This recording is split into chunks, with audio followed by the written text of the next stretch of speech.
नमस्कार, स्वागत है आपका बात बेबाक में। आपके साथ मैं हूं अभिषेक कात्याया।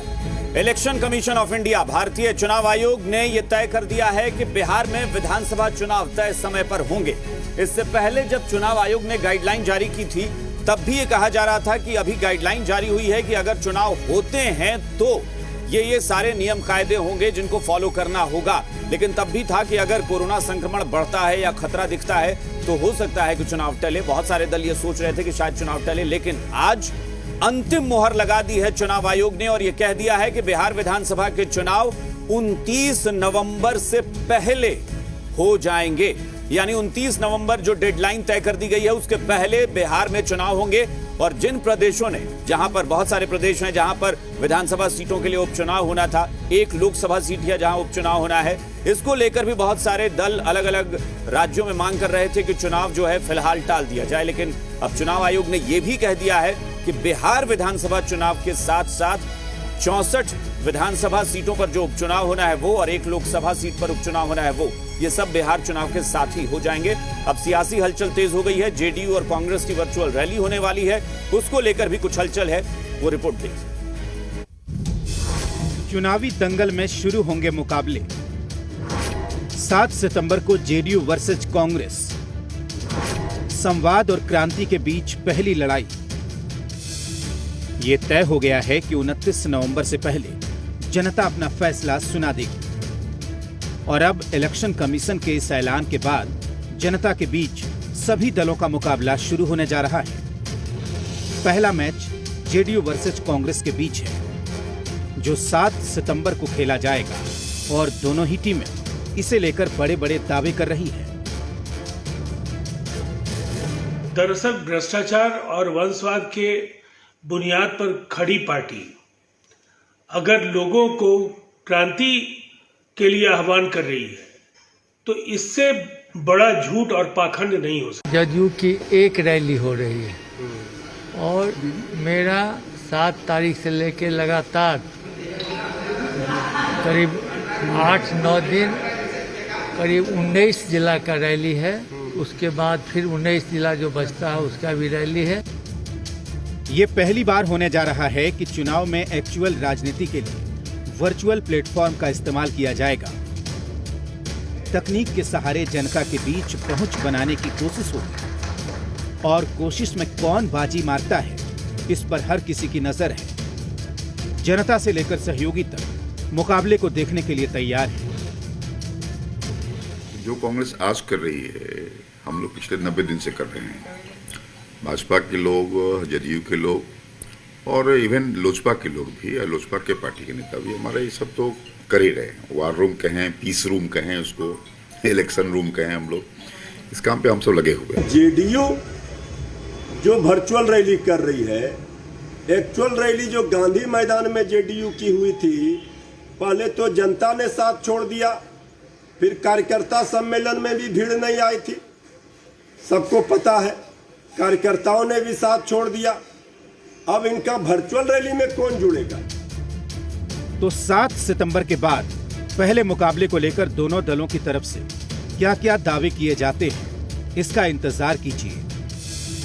लेकिन इस पहले मुकाबले का असल फैसला तो जनता देगी, वो भी 29 नवंबर से पहले। दिल्ली से नेहा के साथ पटना से रुपेंद्र और धीरज ठाकुर, जी मीडिया।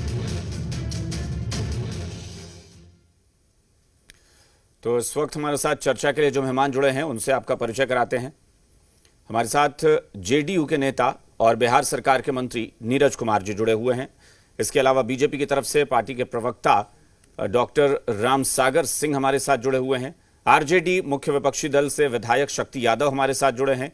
कांग्रेस की तरफ से पार्टी के नेता आनंद माधव हमारे साथ हैं और आरएलएसपी के प्रधान महासचिव माधव आनंद भी हमारे साथ जुड़े हुए हैं। आप सभी मेहमानों का स्वागत है इस चर्चा में। शुरुआत नीरज जी आपसे करेंगे। अब चूंकि चुनाव आयोग ने अब जो आशंका, जो संशय था उसको खत्म कर दिया है और कहा है कि 29 नवंबर से पहले विधानसभा चुनाव हो जाएंगे, किस तरह की तैयारी हो रही है आपकी पार्टी की, जिसको कांग्रेस खास तौर पर टक्कर देने के मूड में है और कह रही है कि हम भी रैली करेंगे और उनसे ज्यादा रैली करेंगे, उनसे ज्यादा बेहतर परफॉर्म करेंगे? एक सबसे महत्वपूर्ण विषय अभिषेक जी यह है कि कोविड-19 के दौर में देश की संवैधानिक व्यवस्था, चुनाव आयोग की भूमिका पर सवाल खड़ा किया गया और पॉलिटिकल कोविड जिनको हो गया था वो कह रहे थे जी कि भाई अभी कोविड की चुनौती है, बाढ़ की आपदा है, तो सरकार चुनाव करवा रही है।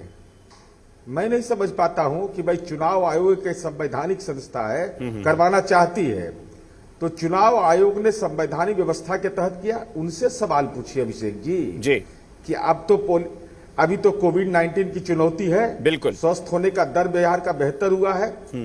उनकी असहमति थी, वो चुनाव लड़ेंगे कि नहीं लड़ेंगे इस बार, क्योंकि उनकी संवेदना दूसरी थी। इसलिए मेरा सवाल है महागठबंधन के घटक दल से कि आप यह स्पष्ट करिए, चूंकि आप चुनाव आयोग के जब बैठक बुलाती थी, सर्वदलीय बैठक, वहां तो आप चुनाव कराए जाने के पक्ष में सलाह दे रहे थे कि ये मापदंड को अपनाया जाए, और बाहर में बहुत सारे आपके पास बयान होंगे जिसमें ये लोग कह रहे थे कि भाई चुनाव नहीं होना चाहिए।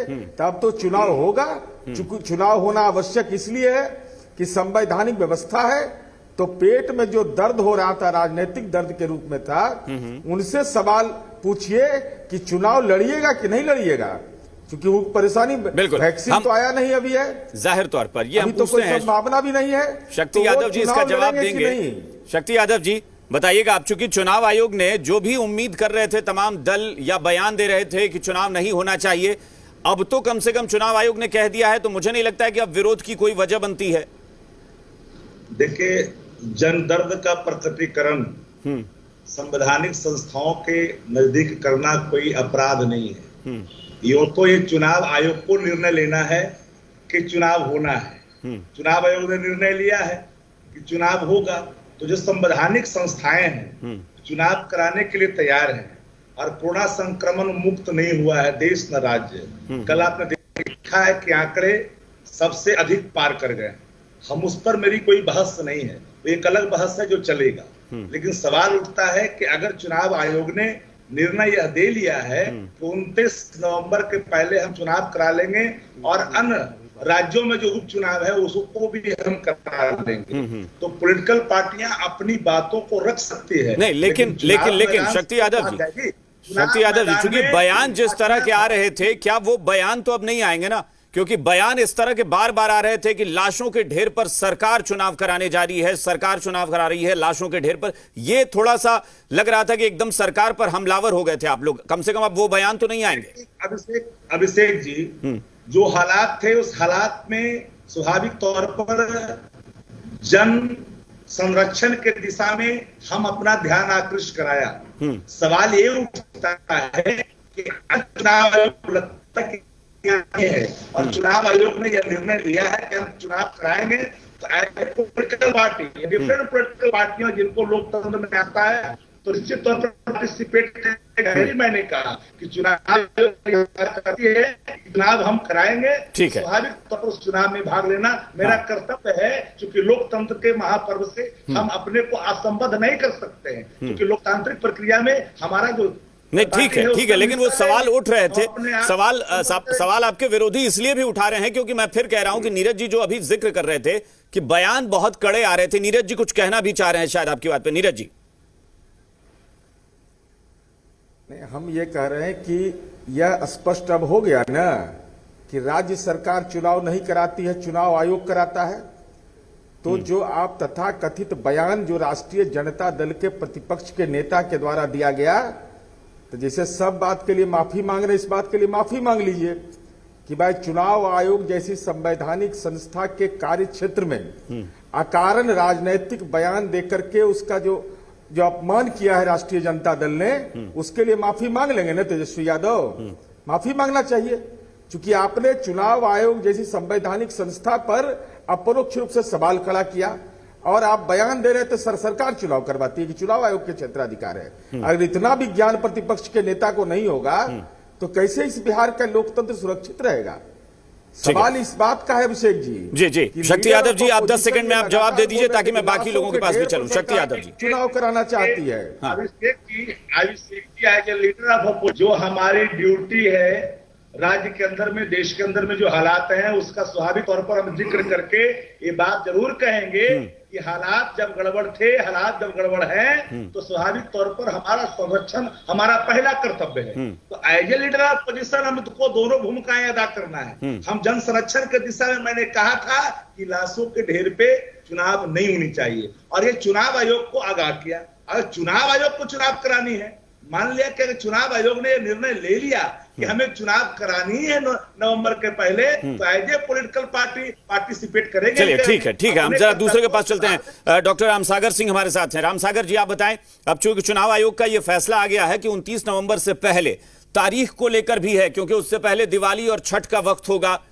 विरोधी पहले से ही चुनाव के खिलाफ थे, अब ऐसे में वो चुनाव का समय जब आ रहा है तो क्या लग रहा है कि सही समय है वो? विरोधी तो अपना आगामी चुनाव में हार को देखते हुए चुनाव नहीं करवाना चाह रही थी। इनका शुरू से प्रयास रहा था कि कोरोना का यहाँ तेजी से प्रसार हो, इसीलिए ये इनके जो नेता हैं वो प्रतिपक्ष के नेता तेजस्वी यादव जी दिल्ली से और लालू जी होटवार जेल से डॉक्टरों को भड़काने का शुरुआती दौर से ही कोशिश किए संरक्षा के नाम पर। लेकिन डॉक्टरों की ट्रेनिंग इतनी अच्छी होती है अभिषेक जी कि इन लोगों के भड़काने के बावजूद, लेकिन वो कह रहे हैं कि हमने जन भावना को देखा था, वो कह रहे हैं कि जनता के हित में फैसला हम लोग कर रहे थे कि भाई चुनाव नहीं होना चाहिए। ये जन भावना नहीं देख रहे थे, अपनी पार्टी के हार को देख करके ये वक्तव्य दे रहे थे। और आज इनके मुंह से भी निकला कि हालात अच्छे हो गए हैं। ये बोले कि हालात खराब थे, मतलब अब हालात अच्छे हैं। पूरे हिंदुस्तान में तो अच्छी हालात है ही, क्योंकि जिनके हाथों में ये कमान था, डॉक्टर हर्षवर्धन जी जो पोलियो रोग को हिंदुस्तान से भगाए थे, उनके हाथ में डॉक्टरी की कमान थी, इसका कमान था, तो ये कोरोना को भारत में हारना ही था। और बिहार में भी इतनी अच्छी व्यवस्था सरकार के द्वारा किया गया कि अभी आप देखेंगे तो 70 से 90% तक जो कोविड हॉस्पिटल है उसमें बेड खाली जा रहे हैं, एम्स में खाली है, पीएमसीएच में खाली है, एनएमसीएच में खाली है। जो रिकवरी रेट है वो 11% ज्यादा यहाँ का रिकवरी रेट है। और जो ठीक है, लेकिन विरोधी दल, बाकी विरोधी दल इस बात को माने तब तो खैर, वो आप एक जो आंकड़ा दे रहे हैं वो विरोधी दल उसको एक्सेप्ट कितना करेंगे, ये मानना पड़ेगा ना। अब तो इनको जनता मनवाएगी, इनके मानने से थोड़े बात बनेगी। अब तो जनता के सामने इनको झुकना पड़ेगा ना। ठीक है, माधव आनंद जी फटाफट बताइए जरा इस बारे में कि ये आंकड़ा जो अब सरकार की तरफ से पेश किया जा रहा है, सत्ता पक्ष की तरफ से, कि जब सब कुछ ठीक था, चुनाव आयोग को फैसला करना था, लेकिन बार बार हमला सत्ताधारी दलों पर, सरकार पर हमला हो रहा था। और जैसा कि शक्ति यादव जी भी कह रहे हैं कि हाँ, हम लोगों ने कहा था कि लाशों के ढेर पर चुनाव नहीं होना चाहिए, जिसको लेकर सत्ता पक्ष कह रहा है कि उसके लिए तो फिर विपक्ष को माफी भी मांगनी चाहिए कि हमने चुनाव आयोग पर सवाल उठाया। देखिए, सत्ता पक्ष, नीरज जी मंत्री भी हैं, मेरे बड़े भाई भी हैं, ज्ञान बांटते भी हैं और उनके पास अनुभव भी है। कभी मनोहर पोथी बांटते हैं, कभी ज्ञान की कौन कौन सी पोथी बांटते हैं, तो ठीक है, उनका अपना एक अलग है कहने का तरीका। लेकिन मैं कहना चाहता हूं कि क्या बिहार की वर्तमान जो स्थिति है कोरोना के संकट से, क्या हम लोग नहीं जूझ रहे हैं? पूरा भारतवर्ष नहीं जूझ रहा है। एक तरफ जो है अनलॉक की प्रक्रिया स्टार्ट हो चुकी है और बिहार में लगभग 2 महीने से लॉकडाउन किया जा रहा है। तो लॉकडाउन अभिषेक जी कब किया जाता है? जब सरकार को भी लगने लगा कि संक्रमण का रेट लगातार फैलता जा रहा है, बढ़ता जा रहा है, इसका दायरा बढ़ता जा रहा है, तो उस पर कंट्रोल करने के लिए तो आप अनुमान लगा सकते हैं कि संक्रमण अभी घटा बिहार में नहीं है। अभी WHO का भी जस्ट मैं रिपोर्ट पढ़ रहा था जिसमें WHO ने कहा कि सितंबर पीक हो सकता है, लेकिन उसके बावजूद भी हम लोगों ने संवैधानिक संस्था पे कभी क्वेश्चन मार्क नहीं उठाया। हम लोगों ने, राष्ट्रीय लोक समता पार्टी, मैंने तो शुरू से कहा कि भाई एक संवैधानिक चीज है, अगर चुनाव होना है तो होना है, उसको इलेक्शन कमीशन का काम है, लेकिन माधव जी, जैसा कि अभी नीरज जी एक बात पूछ रहे थे कि पूछिए कि ये लोग चुनाव में जाएंगे या नहीं, वो शायद इसलिए कि भारी मन से अगर आप चुनाव में जाएंगे तो आप बेहतर परफॉर्मेंस कैसे दे पाएंगे? आपको तो जाना पड़ेगा ना पूरे उत्साह के साथ।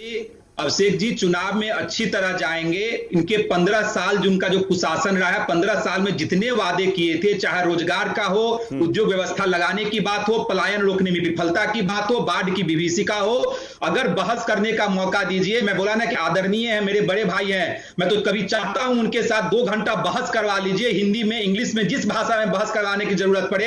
अगर इनको मैं बोलती उनकी बंद नहीं कर दूं कि आपने 15 साल में बिहार को कहां पहुंचाने का काम किया है, और तथ्य के माध्यम से, रिपोर्ट के माध्यम से। नीरज जी आपकी बात का कुछ जवाब देना चाह रहे हैं, वो कुछ कह रहे हैं। नीरज जी बताइए। आप अभिषेक जी इनसे पूछे कि इनके एक मिनट राम सागर जी एक मिनट। एम्स यहाँ खुल अच्छा राम सागर जी एक मिनट नीरज जी कुछ कह रहे हैं। 15 वर्ष में 22 महीना 15 वर्ष में 22 महीना तेजस्वी यादव सरकार में रहे, मत भूले रालोसपा पार्टी। 22 महीना का उपलब्धि, उस पर क्या नजरिया होगा?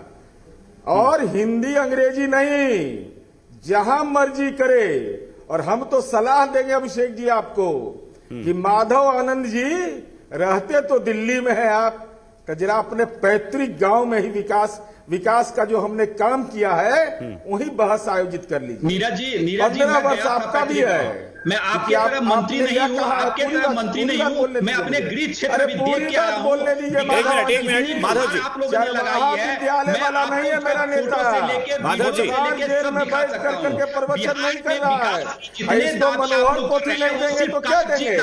अरे भाई जो यह कहता हो, जिसको चुनाव आयोग जैसी संवैधानिक संस्था, मेरे दुर्भाग्य है माधव आनंद जी, इतना पढ़े लिखे हो करके आपका नेता कौन है? तेजस्वी यादव है। बताइए, 420 का आरोपी, 420 का आरोपी नेता हो तो आपको अपने ज्ञान को ही कुंड कर दिया आपने। ज्ञान को ही कुंड करने का सौभाग्य आपको प्राप्त हुआ है। अरे राजनीति में रहना भी है तो एक ऐसे व्यक्ति, और मैं तो कह रहा हूँ बाढ़ पर, कोरोना पर रालोसपा के नेता आदरणीय उपेंद्र कुशवाहा जी की बोलती बंद हो गई तो पुरवैया पर मैंने पूछा था कि आपके गांव में, आप गांव में रह रहे थे, जो आपके दूसरे राज्य से आए थे उनको। चलिए ठीक है, बहस के लिए सब लोग तैयार हैं। ठीक है, गाँव का मैंने, ठीक है माधव जी 1 मिनट। इसलिए माधव जी पूरी बात 15 साल में चाहते तो बिहार विकसित प्रदेश बनता था। विकसित प्रदेश को छोड़ दीजिए, आप बीमार प्रदेश बनाने का काम किया। और मेरे क्षेत्र की बात, मिथिलांचल की स्थिति को आपने दुर्गति कर दी, मिथिलांचल की स्थिति को ऐसे कर दी, मिथिलांचल बड़े बड़े नेता आपके घर से आए, लेकिन मिथिलांचल का विकास। चलिए ठीक है, एक बार कांग्रेस के पास भी चलते हैं, आते हैं, फिर हम आएंगे। आनंद माधव जी, ये बहस काफी लंबी चलेगी, लेकिन ये जरूर है कि सत्ता पक्ष को ये कहने का एक मौका मिला कि चुनाव आयोग जब फैसला कर रहा था तो बार बार सरकार बोलकर हमला क्यों किया जा रहा था कि सरकार चुनाव करा रही है, सरकार चुनाव करा रही है। आखिरकार चुनाव आयोग ने तारीख बताई कि 29 नवंबर से पहले हम चुनाव कराएंगे। क्या अब सरकार पर हमला बोलने की कोई वजह है चुनाव को लेकर? किससे? आपसे जी, मेरे से, मुझसे सबसे पहले तो आपका धन्यवाद कि अंततः आपने मुझे मौका दिया बोलने का, इसके लिए आपको बहुत बहुत शुक्रिया जी। मैं 2-3 बातें कहना चाहूंगा, कृपया उसके सुने। सबसे पहली बात यह है कि हमने जितने भी हमारे अपोजिशन के यहाँ पे लोग हैं, सब लोगों ने चुनाव आयोग को पत्र लिखा और जो वास्तविक स्थिति है उसके बारे में अवगत कराया था।